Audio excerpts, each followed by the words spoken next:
ભારત સરકારના civil aviation મંત્રાલયના નિર્દેશ અનુસાર વિમાન દુર્ઘટના કે પ્લેન ક્રેશ જેવી પરિસ્થિતિમાં ત્વરિત પ્રતિક્રિયાની કાર્યવાહી હેતુ ફૂલ સ્કેલ ઇમરજન્સી મોક ડ્રીલનું આયોજન કરાયું હતું। ભારત સરકારના સિવિલ એવિએશન મંત્રાલયના નિર્દેશ અનુસાર વિમાન દુર્ઘટના કે પ્લેન ક્રેશ જેવી પરિસ્થિતિમાં ત્વરિત પ્રતિક્રિયાની કાર્યવાહી હેતુ ફૂલ સ્કેલ ઇમરજન્સી મોક ડ્રીલનું આયોજન કરાયું હતું। ભુજ ભારતીય વિમાની પતન પ્રાધિકરણ અને ભારતીય વાયુસેનાના સંયુક્ત ઉપક્રમે મોક ડ્રીલ યોજવામાં આવી હતી। આ મોક ડ્રીલમાં કેન્દ્રીય ઔદ્યોગિક સુરક્ષા દળ, જિલ્લા વહીવટીતંત્ર, જિલ્લા પોલીસ પ્રશાસન, ભુજ ફાયર વિભાગ અને જિલ્લા આરોગ્ય વિભાગે ભાગ લીધો હતો। ભુજ એરપોર્ટથી 7 કિલોમીટર દૂર આપતકાલીનની સ્થિતિનું નિર્માણ કરવામાં આવ્યું હતું। ઇમરજન્સી રિસ્પોન્સ માટે સમય મર્યાદા નક્કી કરવામાં આવી હતી।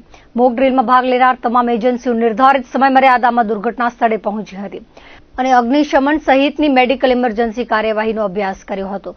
મોક ડ્રીલ બાદ એરપોર્ટ નિર્દેશક નવીન કુમાર સાગર દ્વારા વક્તવ્ય અપાયું હતું।